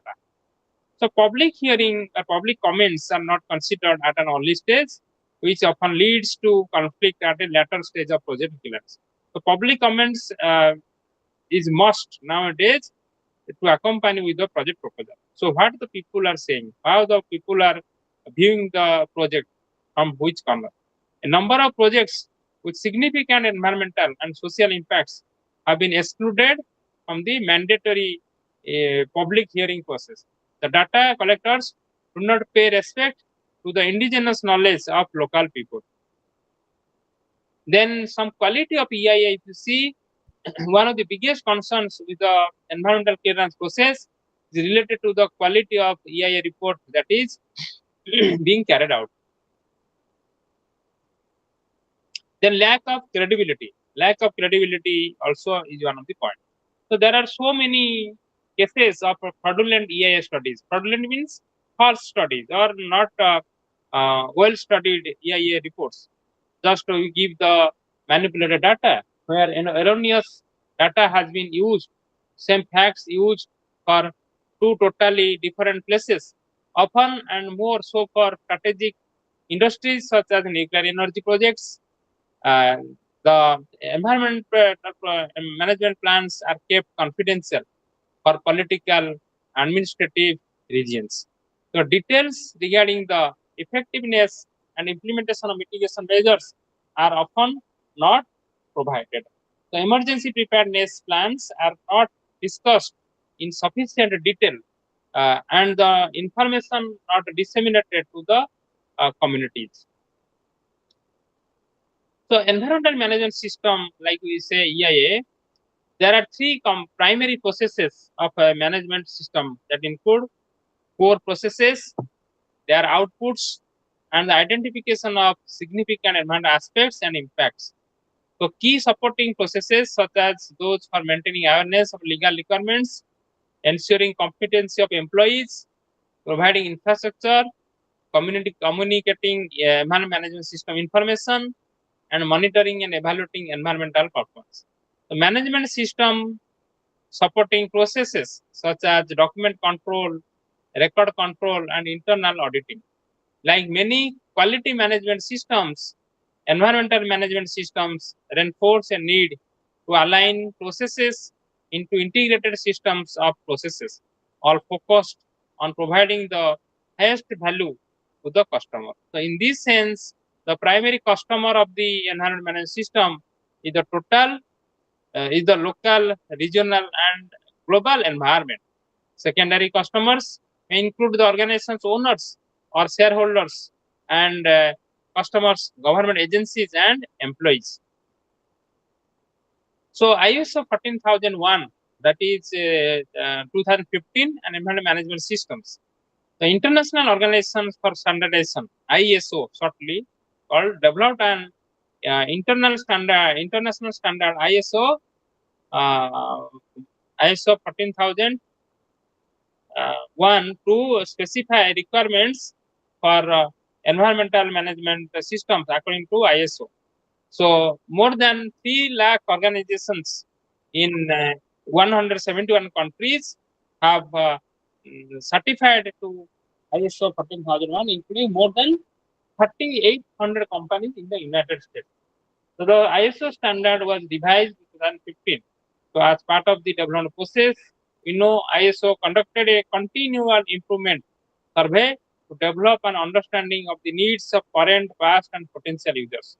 The purpose of the ISO 14001 management system standard is to specify general requirements and guidelines that, when followed, should provide reasonable assurance that the outputs from the system will have minimal negative environmental impact and improved environmental performance. It should be noted that the ISO 14001 standard is non-prescriptive. That is, it details what should be done, not necessarily how to do it. That means the ISO 14001 standard is developed around the plan, do, check, act, as I was telling, model of improvement, an iterative process that must be applied regularly to ensure benefits are realized and the standard is being being upheld. So the primary operational components of an ISO 14001 environmental system, like we see, like we say, plan. Plan means you have to be including it in it the environmental aspects, legal and other requirements, objectives, targets, and programs. So do means resources, responsibilities, and authority, competence, training and awareness, communication, documentation, control of documents, operational control, emergency preparedness, and response. So the primary operational components of an ISO 14001 environmental system involves some check like monitor and measure, evaluate compliance, non-conformity, corrective and preventive action, control of records, internal audits, then act like management review, ISO 14001 audit, etc. Then what are the benefits of an environment management system? Then why we adopt management system in an industry or a large organization? Like we see why we are keeping environmental watch on the activities, on the waste generated or the ways how we behave with the nature. So the advantages of using an environmental management system include uh, include um, uh, ensuring a holistic approach to environmental impacts, focusing on only critical aspects and processes, making use of time-tested, mature approaches recognized worldwide, establishing positive relationships with regulators. The economic benefits of implementing an environmental management system or good environmental stewardship that an organization can expect include corporate reputation and image, lower environmentally related costs and fees, increase access to new customers, direct savings through environmental source detection. So, do environmental management systems improve performance? So, in addition to the obvious quantifiable benefits in reductions in pollutant emissions and waste, there are three approaches to measuring improvements within an organization. Management system improvement, like qualitative and quantitative improvements to management supports processes such as employee training and awareness, compliance assurance process, or corrective um, preventive action programs.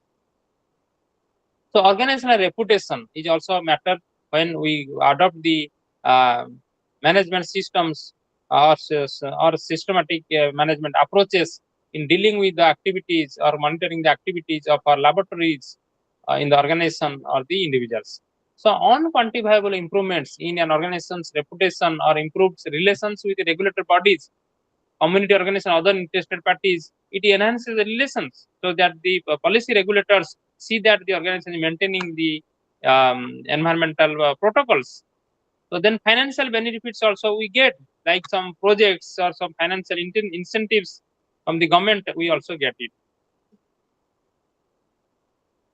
So quantitative cost savings or cost avoidance associated with any of the improvements. So then evolutionary model of environmental management system, it says that if one organization does not realize the expected benefits from its management system, then an improvement team should identify the organization level of maturity and take the steps needed to proceed to the next level in order to reach the full potential of the environmental management system. So why implement an EMS? So why you should implement an EMS? So like why you are taking a course of environmental sciences in your career? That means it has some positive impact. It has some to show you that you are with that potential of knowledge, potential of performance. So your employability, your skills are improved. So why implement an EMS, environmental management system? This is implemented to improve our leadership, then performance evaluation, improve our performance evaluation, our planning strategy, operations, and support. So uh, so then if you see a case study of this environment management system of EIA, how this can be helpful or where the business, where it has the business application. The business application of environmental impact assessment and environmental pollution control management, EPCM shortly, is crucial for businesses aiming to operate sustainably, comply with regulations, and minimize their environmental footprint. So these two practices help businesses address environmental concerns, improve their sustainability credentials, and manage risk associated with environmental regulation. Below are some key ways these concepts apply in the business world. Environmental impact assessment, or we say uh, an environmental impact assessment is a process used to evaluate the environmental consequences of a proposed business project or development. So it is mandatory or it is in the favor of the organization in many countries to certain industries, especially those with potential significant environmental impacts. So they should have the EIS study in hand so that they can have the predictability prior, the predictability of what can happen if something happens or some disasters happen in industry or to the organization. So business applications, as we see, project planning and design, regulatory compliance, cost savings, reputation and stakeholder engagement, sustainability reporting. This where we can have the application of EI studies. Then environmental pollution control management. We know environmental pollution control management. Pollution environmental pollution control management refers to strategies, systems, and mm, uh, Um, environmental pollution control management refers to strategies, systems, and technologies that businesses use to reduce and control the release of pollutants into the environment. Some business application may be pollution prevention, compliance with environmental policies and regulations, operational efficiency and cost reduction, waste management, corporate social responsibility, energy and resource efficiency. So then, what are the combined benefits of EIA and environmental pollution control management for business? Like you can have risk mitigation, and we can have sustainability and competitive advantage, long-term profitability, access to financing and investment, innovation and technology adoption, etc. So examples of business applications can be in construction industry, energy sector, agriculture. The conclusion, in conclusion, we can have EIA and environmental pollution control management are powerful tools for businesses to enhance their environmental responsibility, comply with regulations, reduce costs, and improve long-term sustainability. By integrating these practices, businesses can effectively manage their environmental footprint, mitigate risks, and enhance their competitive positioning in the market. So, if you summarize what we have discussed in this environmental impact assessment and pollution control management, like we can say, environmental impact assessment is a process of evaluating the likely environmental impacts of a proposed project or development, taking into account interrelated socioeconomic, cultural, and human health impacts, both which can be both beneficial as well as adverse. So EIA aims to predict environmental impacts at an early stage in the project planning and design. So find ways and means to reduce adverse impacts, shape projects to suit the local environment, and present the predictions and options to decision makers. EIA is intended to identify the impacts, both beneficial and adverse, of a proposed public and private development activity. Strategic environmental assessment is a sister tool applied upstream at the level of policies, plans, and programs. So, like uh, strategic environmental assessment, um, environmental impact assessment is most valuable when applied only in the planning process for a project as a support to decision making. So, strategic environmental assessment does not replace or reduce the need for project level EIA, or can say project level environmental impact assessment, but it can help to streamline and focus the incorporation of environmental concerns, including biodiversity, into the decision making process, often making project level EIA as a more effective process. The session, if you see next, what we have found in just few lines, the Indian experience with the environmental impact assessment began over 20 years back. It started in 1976-77 when the Planning Commission asked the Department of Science and Technology to examine the river valley projects from an environmental angle. The environmental impact assessment provides a cost-effective method to eliminate or minimize the adverse impact of developmental projects. On the other hand, it has been found that the team formed for conducting EI studies is lacking the expertise in various fields such as environmentalists, wildlife experts, anthropologists, and social scientists. The public comments are not considered at an early stage when we are going for EI, which often leads to conflict at a later stage of project clearance. So, the focus of EIA or impact assessment needs to shift from utilization and exploitation of natural resources to conservation of natural resources. The executive committees should be replaced by expert people from various stakeholder groups who are reputed in environmental and other relevant fields.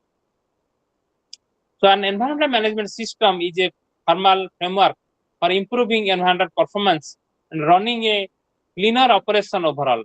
And environmental management system focuses resources on meeting the commitments identified in the organization's policy, which could include reducing or eliminating the negative environmental impacts of its products, services, and activities, and or increasing their positive effects. The primary customer of the environment management system is the local, regional, and global environment. Secondary customers may include the organization's owner or shareholders, customers, government agencies, and employees. The ISO 14001 standard, no doubt, is developed around the plan, do, check, act model of improvement, an iterative process that must be applied regularly to ensure benefits are being realized and standard is being upheld. Qualitative and quantitative improvements of management support processes include employee training and awareness, compliance assurance process, or corrective or preventive action programs. So, complying with environmental legislation and meeting the demands of the green lobby present major challenges to organizations today. With a proactive environmental management system in place um, of any organization that can turn the challenges into an opportunity. So, this is briefly about the EIA and how it can help in pollution control management. That means something prevention is better than cure. The single statement is most enough. That means if you have plan in hand before the start of project work, what are the possible impacts? What are the possible dangers we can have, or what possible threats we can have from the industrial activity? Then also we can be mentally, physically, and scientifically or logistically will be prepared to tackle with the situation. So that's why EIA study is most, or environmental management system adopting in my EMS is most important for any organization. So with this linked EIA and pollution control management is another aspect we say disaster management. So how this disaster management can be uh, handled properly so that the loss of life and property will not be there. So as we know, on 28 October 1999, a super cyclone occurred in the coastal area of Odisha and affected buildings and other properties. This is a disaster which occurred suddenly and indiscriminately, causing ecological disruption, loss of human and animal lives. People were completely ignorant of the range of impact it will have on the environment. So disaster is generally not confined to a particular area or a particular region. It may occur anywhere at any time. On the 26th December 2024, earthquake induced tsunami that occurred, causing a great harm to the human beings, and this is another example of disaster. An important question now arises: are all environmental extreme events occurring considered as disaster? Not at all, because the events are considered as disaster only if they affect human beings in some or other way. For example, a cyclone may develop in the middle of an ocean and die off before reaching the source, reaching the land or the any island.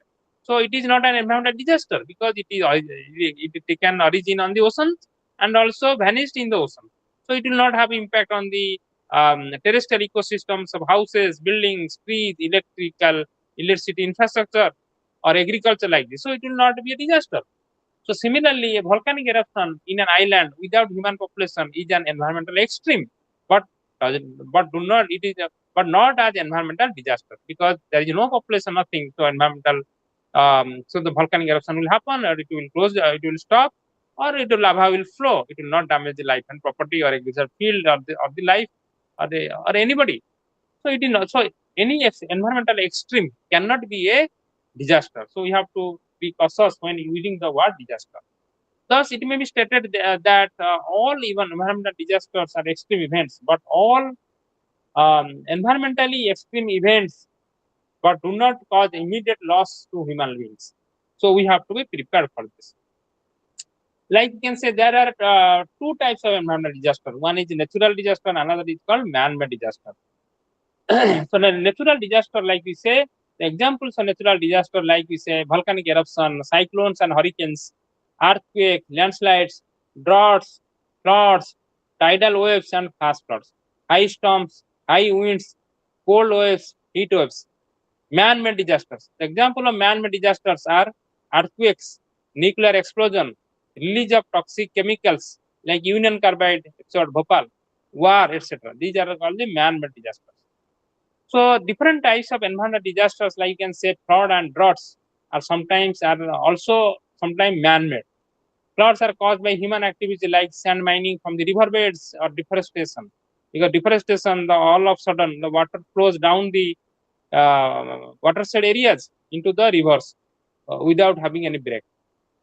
Or if you are doing the sand mining in the rivers, so the courses of water changes, so affecting the embankments, causing the breakage, causing the leakage in the embankments, and causing ultimately the flood.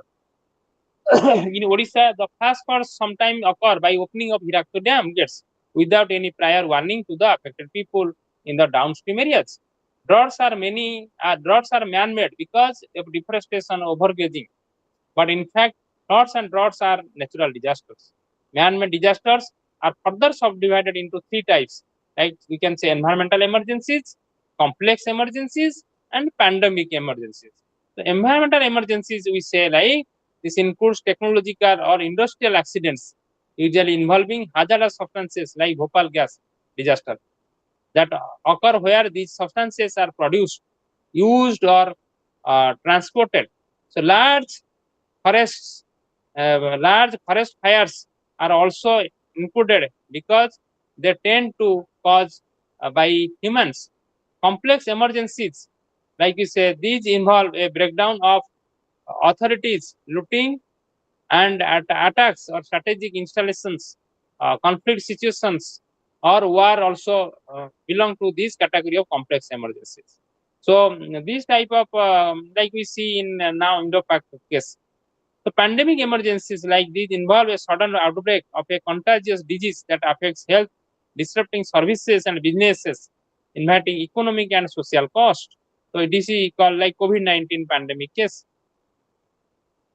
So consequences of disaster, like we say, any disaster not only causes the loss of human and animal lives, but also interrupt essential services such as provision of healthcare, electricity, water, sewage, and communications.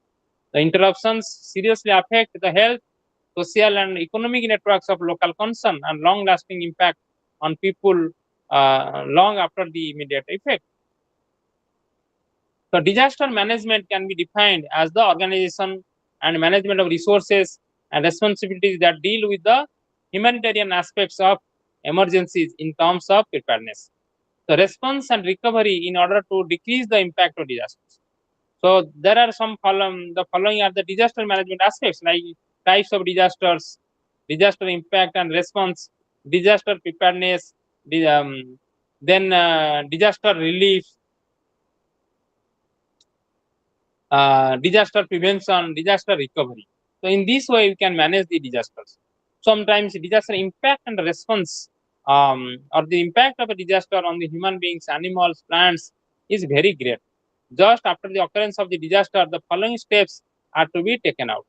Local, regional, national, and where necessary, international organizations are to be search the affected people and to rescue them.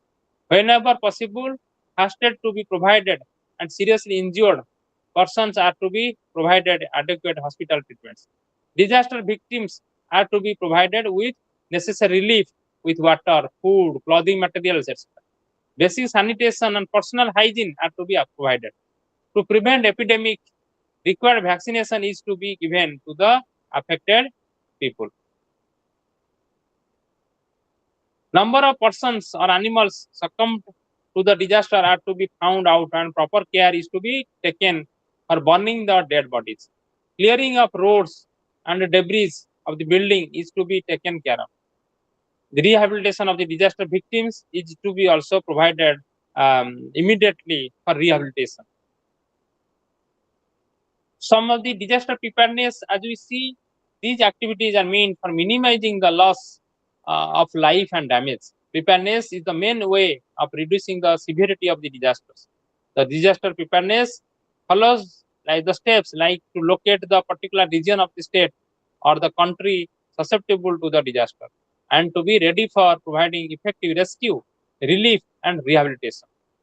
To involve all forms of organizations, including news media, to assist in the disaster management by spreading the awareness programs on the consequences of disaster or what is going to happen. To involve all forms of organization, including news media, to assist in the disaster management. Provision for financial and other resources is to be made. Whenever necessary, emergency preparedness is to be also carried out. Disaster relief. This is a coordinated multi-agency response to reduce the impact of disaster and its long-term effects. The disaster relief includes providing food and water, preventing disease and disability, repairing important services such as telecommunications, electric power supply, and emergency health care. Disaster prevention, like you say, this involves the design of the activities to provide permanent protection from disaster. A 10-year global plan for natural disaster risk reduction is to be designed for disaster prevention. Then disaster mitigation, it involves preventing hazards or to reducing the after effects. This step involves the following measures like appropriate land use patterns, reduction of vulnerable structures, protection of vulnerable population, disaster mitigating activities, improved building codes, etc.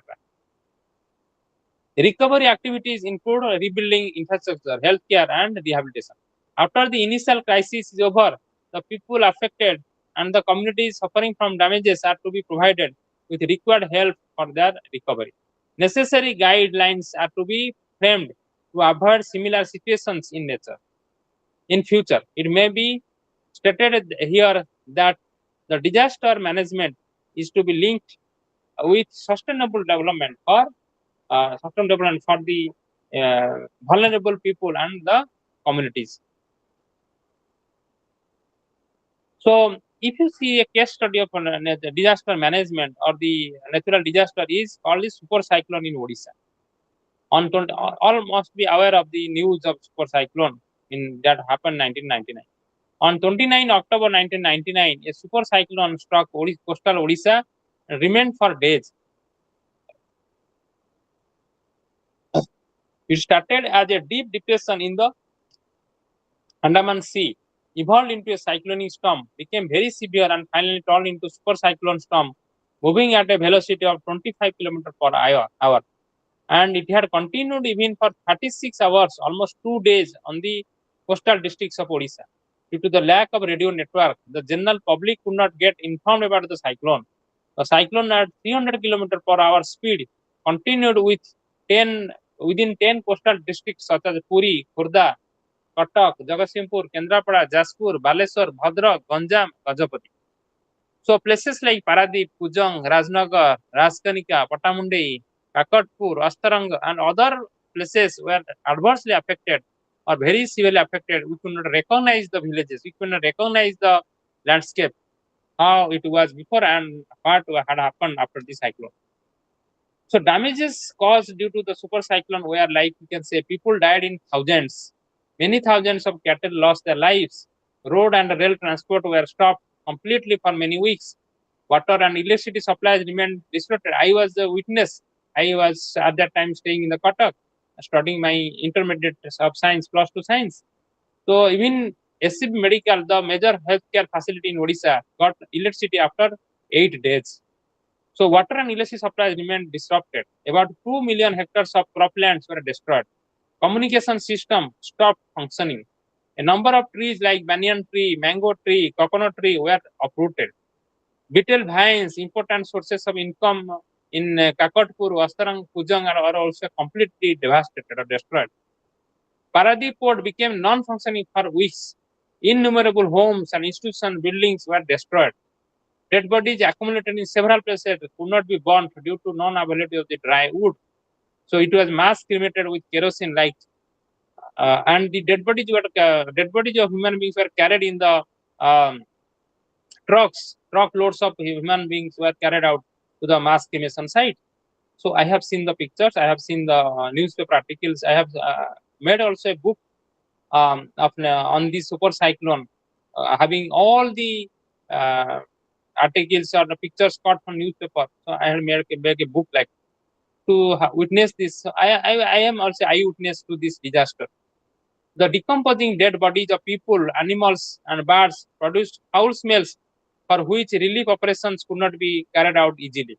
Most of the people lost their near and dear ones and suffered from intense mental some uh, mental psychological problems due to this heavy loss of life and property, agriculture, crops, etc. Total loss of property amounted to be about 10,000 crore rupees. So financial help started flowing from the abroad and other states of the country. Some states adopted various schools in the adversely affected area. Karnataka government had built the shelter home for cyclone as well as school buildings, two-story school buildings almost in all coastal districts of Odisha. So it is the duty and responsibility of the state and the central government to set up a number of disaster warning systems that are to be maintained in the working conditions at all time and to pass information to the public as well as the local people well in advance. So if you just have summarized on this natural disaster, then we can say disaster is generally not confined to a particular area or a particular region. It may occur anywhere at any time. So there are two types of environmental disaster, like natural and man-made. Any disaster not only causes the loss of human and animal lives, but also interrupt in essential services such as the provision of healthcare, electricity, water, sewage, and communications. The interruption seriously affects the health, social, and economic networks of local concern. Disaster management can be defined as the organization and management of resources and responsibilities that deal with the humanitarian aspects of emergencies in terms of preparedness, response, and recovery in order to decrease the impact of disaster. The impact of a disaster on the human beings, animals, and plants is very great. Preparedness is the main way of reducing the severity of the disaster. Disaster relief is a coordinated multi-agency response to reduce the impact of disaster and its long-term effects. Disaster prevention involves the design of the activities to provide permanent protection from disaster. Disaster mitigation involves preventing hazards or to reducing the after effects. Disaster recovery activities include rebuilding infrastructure, healthcare, and rehabilitation. Case studies like we have discussed, the super cyclone in Odisha is one of the best mirrors of our learning, reacting, and acting on the disaster preparedness to make our life, property, and environment safe uh, for a longer or a long term basis. So, any question from anybody?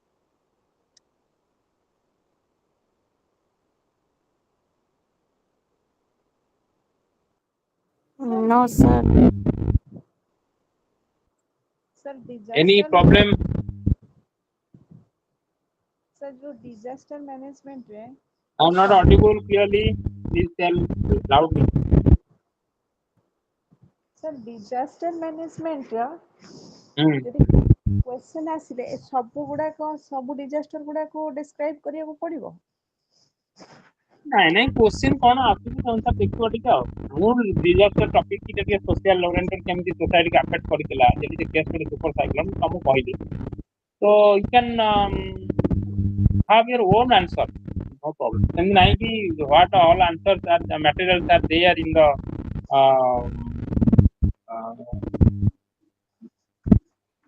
our study material.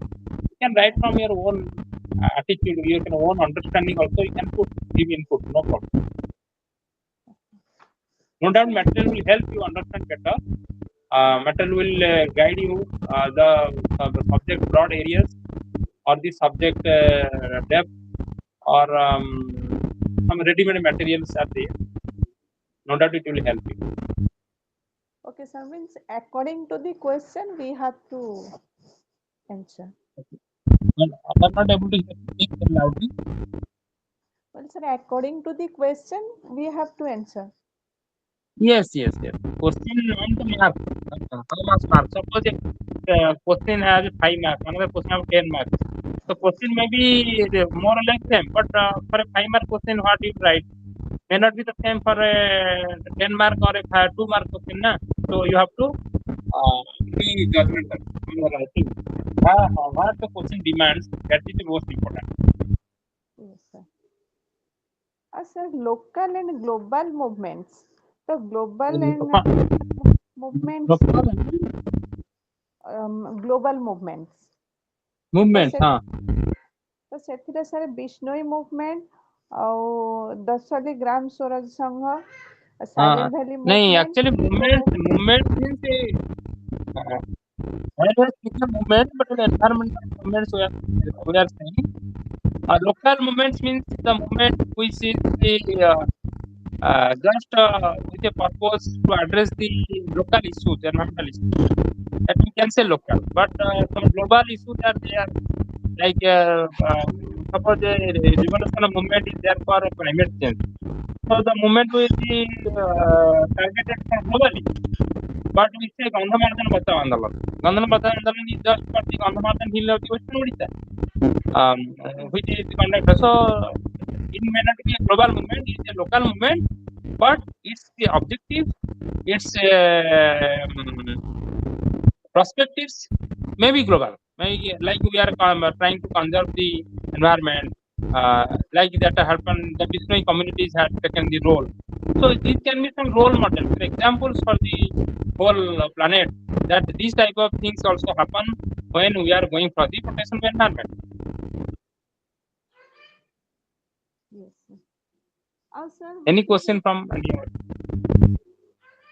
Sir theories of evolution ରୁ theories of evolution ରେ ଆସିଲେ ତାର Darwin theory ଆଉ ଲାମାର୍କିଜମ theory, ତ ଦୁଇଟା ଯାକ sir derive କରିବାକୁ ପଡିବ। Original species or the modification of the species structure. The Darwinism theory asila original species की survival for the existence of struggle for the existence. So accordingly, you can write short note like that. Okay, sir. Thank you, sir. Okay. Sir, please, yesterday's and today's note. Okay. Okay. Okay. Hello. Okay. Hello. I'll send. No. Yes. Okay, sir. Okay, sir. I'll Thank you, send. sir. Namaskar. Namaskar, sir. Okay. Namaste. Namaskar, sir. Thank you. We can close the session. Yes, Yes, sir. sir. Thank you, sir.